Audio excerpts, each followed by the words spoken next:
Bortle here at the YESSSS Lubbock event. I'm sorry, Lubbock, Texas Regional. My goodness, with whoa, please introduce yourself to the world. I am Santiago Dinsmore. And then I got, they haven't got the standings yet, but I'm assuming top 4 at the Lubbock Regional, and I did it today with Mitsurugi Ryzeal is what I did today. What made you decide to play this list? I feel like the Mitsurugi deck was probably the best going into Charmings. Like, it had pretty good like lines into the Charming cards. So that's why I chose to do it like that. It somewhat struggles with Droll, but there's ways to still play around it. So I decided just to play this deck today. Any shout outs before we begin? Yes, shout out to the sponsor, Cardboard Collectors. Shout out to all 505 community in New Mexico. Shout out to the car mates. Shout out to Jefferson Delaney. And then I also shout out, I have a YouTube channel, Call936 right now. If you want to check it out, please do so. Ah, yes, we'll plug it down below, yeah. Well, yeah, without further ado, please show us the goo. Alright, so we're going to start off with the Mitsurugi stuff first. So we're playing 3 Habakuri, 2 Murakumo, two of them. I was on 2, and then we're on one of basically all the other names, Armasa, Kasanji, Saji, and I was playing the Nightforge Serpent as well. So the reason why I was deciding to play 2 of this is because of Bestials. I was more scared of like Malice, the Malice matchup with Bestials. So I decided to play 2 just so I had the second copy. After the tournament, I would probably say I don't need it. I'd probably just cut it down to 3 Habakiri, 1 Murakumo, and just call it a day. But the second one did come up from time, and I'm glad I played it, but in retrospect, didn't necessarily need the second one after that. I played the Serpent as well, just because I'm not playing like 7 Tachyons or anything.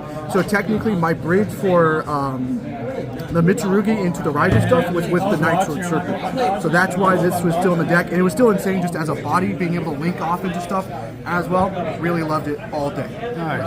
Alright, now on to the spell traps we're playing. 3 players is pretty much mandatory. This is your way to play around Droll. It's the best card in the deck if you ask me. Really good in the grind matches. This is what you want to see to play around just so much stuff in the deck. Next thing up, and the reason why I think Murakumo should go to 1 is because I'm playing 3 pre-prep with the mirrors. So I decided with this deck I wanted to more focus on trying to get to the Mitsurugi stuff, because that's what's going to help break your field. So that's why I'm on the pre-prep plus the mirror. And technically, like in theory, if they mischief the gnomes me, mirror doesn't care about, like, it can still exceed it. So that was like kind of an idea as well. But this is the reason why I probably cut Murakumo down to 1, is because we're playing the pre-prep to search it anyways. Then other spell trap is obviously just the 1 ritual. Didn't necessarily, just the 1 is fine just because we are on mirror as well. So these are 2 ritual spells, and this is all you really necessarily need for the Mitsurugi stuff. Now on to the Ryzeal stuff. We are on the 2 of the good names, so 2 Ice, 2 X. These are the best starters or extender in X's case that you can do. X is also a board breaker, which is really insane. I'm on just 1 sword and just 1 node is all I am on. I'm playing just a very small package. Again, this is just my bridge into the Mitsurugi stuff. This is to bait out stuff before I start doing my Mitsurugi combo. And if this goes uninterrupted, Detonator is still just Detonator. It's just an asshole. And then one more card, 1 Bonfire and 1 Cross as well with it. Bonfire, just a generic searcher to get to the good guys. I'm playing the Cross. I'm not playing Purification in the main deck. I'm siding it. So just to have some sort of like negation searchable, I'd play the Cross instead. But instead, I'd probably play Purification in the future, because Purification has more applications in the graveyard, unlike Cross. Like Cross, if you hard draw it, it's not the greatest in the world. Yeah. Alright, and that should be it for the Ryzeal stuff, and then 1 just generic searcher, Auto Prosperity. Good card, that's all it needs to be. It's just being able to search whatever. You don't need your extra deck in this deck, it's perfectly fine. Alright, now on to the non-engine. We are on 3 Molchami Floss, 3 Ash Blossom and Joyous Spring, 3 Droll and Lockbird, 3 Nibiru the Primal Being, 3 Forbidden Droplet, and 1 Called by Grace. How was the Droplet, man? Oh, Droplet is the most wildest card in this deck. If you go like Prayers, Tribute to Ritual Spell, or Ritual Monster, then Droplet, send the Prayers, it just gets so much value. I try to more focus on the board breakers. The only card I didn't like all day was Ash Blossom, but you have to play that to stop the Charmies. But yeah, even though Droll and Fool kind of conflict with each other, I just wanted to have both of them. I didn't want to play like Corellia in the main deck, but this worked all all day. Nibiru being a board breaker, Droll being able to stop turns. Like it does have applications against Malice, even though you don't think it's that great against Malice. And Full is just the best card, best hand trap in the game as well. And then we're putting in more board breakers once we know we're going second as well. What's the main account? It's 42 is what I got. Art, respect. Alright, extra deck time. Start off with the XYZs. One detonator, one duo drive. I did not decide to play two. Never really needed a second duo drive, so I just didn't play it. I just wanted more extra deck room for other stuff, so that's why I just decided to play the one duo drive.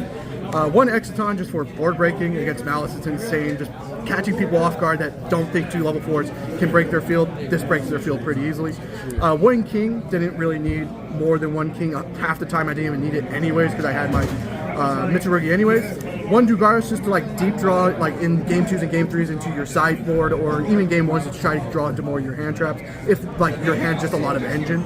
And the two of as well is two Eclipse Twins. This is the MVP of the X deck. Yeah, I very much mandatory to play two, because a lot of the time with this deck, I would send one off the X and then want to summon a second one, just hard summon the second one just to play around more stuff, get like Kingdom of Pharaoh Imps, like if it gets negated, get it back in rotation and stuff like that. Glad I put it at two. I used two pretty much all day too. It was really, really good. One random XYZ was Tornado Dragon. Didn't necessarily come up. It came up once to pop like a Nightmare Throne, so he couldn't get like a U-Bell, like two U-Bells on the field, so this was fine. It wasn't necessary though. One aggregator for the X as well. And that was it for the XYZs. Now onto the links. IP, SP, and one Dynamundo is what I played. So the reason why I'm playing a little bit of a heavier link package is because a lot of the time you're not locked into XYZs if you start with the Mitsurugi stuff. So if I wanted to value, okay, let's get into an IP play, and then like we can summon Dynamundo, which can still be a board wipe plus a shuffle back. SP is just a generic, you know, good against every deck kind of thing if you needed something off IP as well. This came up very much in the grind match. Like once I gone through my XYZs, going into the Link monsters and being able to grind with them is pretty much what helped me win a lot of games as well. And then the last three cards doesn't really matter for the main deck. It matters for the side deck, and that is one Cyber's to Save Worm, one Mud Dragon, and one Garura, because of course in the side deck we are playing Super Polymerization. So to be honest, I want to main deck this card. Oh, wow. This card is really, really, really good. Again, I'm more focused on trying to board break with the deck than trying to interrupt them, because it plays into like thrust and stuff like that, especially in the sided, it plays into thrust. But Super Poly is just a board breaker. With the Save Worm, this stops it, Firewall and Allied Koton. If they make that kind of field, that's what that's for. And then after that, the Garura and Mud Dragon was pretty much good enough all day. I've sided Super Poly in pretty much every single game I played, game 2s and game 3s. Usually just take out Ash because I didn't want to Ash them, and just put in Super Polys to break their field. That's what's up. Cool. For the rest of this side deck, just generic stuff. Lancia for obviously Malice. Yeah. Two Thrust, one Talents. Again, when we know we're going second, more of a board breaker is what we were aiming for. Yeah. The Feather Duster, fucking insane card. Every time I saw it, it was fucking just the MVP. And then we're on 3 Solemn Judgment, the one Purification that I did decide to side when I know I'm going first, one D-Barrier, and one Sanctum. Nice. Yeah, besides that, that was pretty generic after that. Sweet, sweet. Well, hey man, congrats on getting top 4. Yeah. Thank you. Sweet, sweet. Yeah. Until next time, everyone. Bordeaux out.